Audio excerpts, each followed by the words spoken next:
Hi, everybody. Welcome to Tuesday's Truth with Alonda Hassel.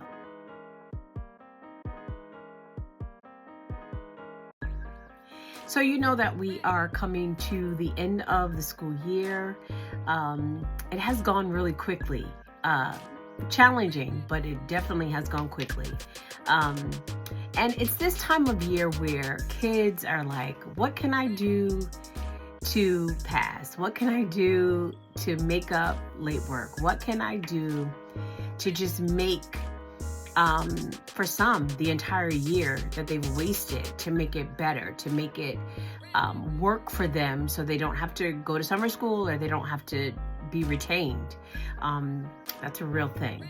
And so it becomes very challenging as an educator when we have worked diligently throughout the entire year to teach, to give assignments, to help with skills, to teach the standards that we have been hired to and commissioned to teach.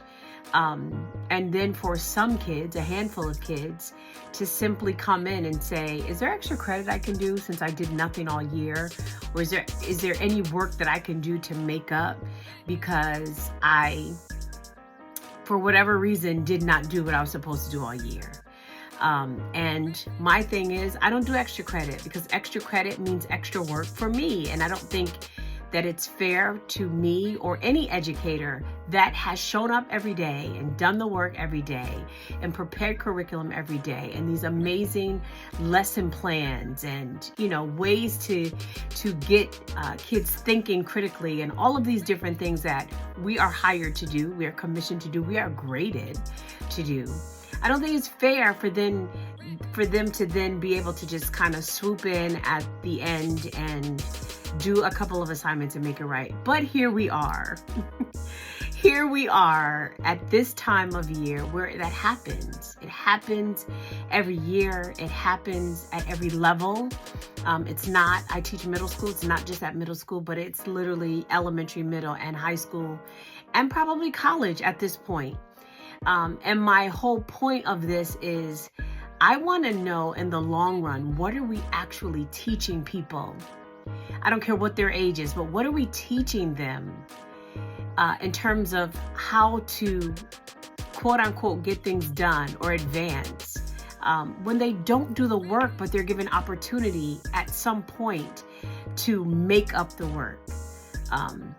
It's very frustrating and it's very unfair for those students and I'm so grateful it's the majority of students, and my school in particular gets a really bad rap because we're mostly Black and brown children, people, but we have amazing scholars. We have great, amazing, brilliant scholars, and I try to remind all of my students that they are in fact brilliant scholars. That is the language, the verbiage that I choose to use, especially even when they're acting out of character or acting out in a way that is not conducive to us having an environment where we can learn. I'm like, I can't see your brilliance because of your behavior, right? So that's definitely the narrative that we want to portray to our children. But what overall are we teaching an entire generation of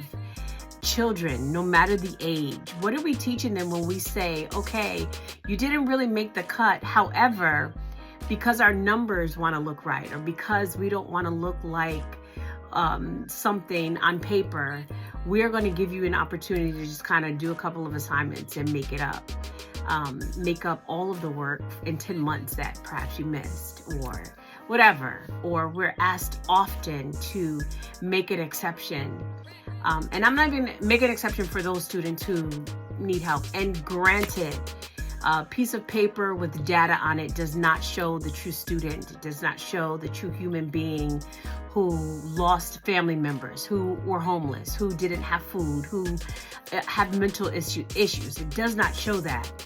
But I think we're doing an even bigger disservice when we push people along. And it's hard to say, like, there are those couple of people, those kids who you want to just do right for them because they need it, they need that boost. I get that.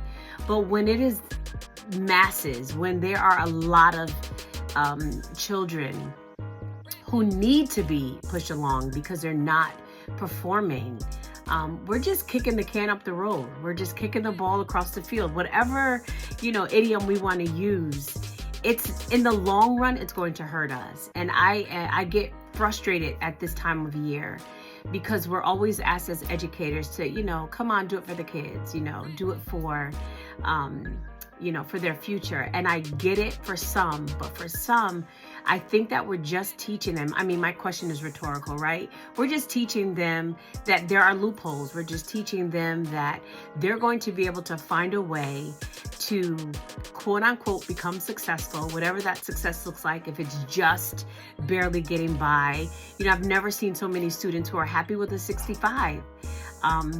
I don't know. It's just where we are. And I cannot blame every educator because I know some fantastic educators who are feeling the same way and experiencing the same thing that I am. So I would just say to be on the lookout for this generation. And again, it goes all the way up to adults who are they feel entitled to awards and money and success and positions that they've not earned. And it's a very scary thing because, I can't imagine some of the students or adults who I've encountered becoming a doctor or becoming a lawyer or becoming something that they provide a service for, and they've cheated their way through everything. And now they have this title and someone's life is in their hands or someone's future is in their hands. It's just a scary thought.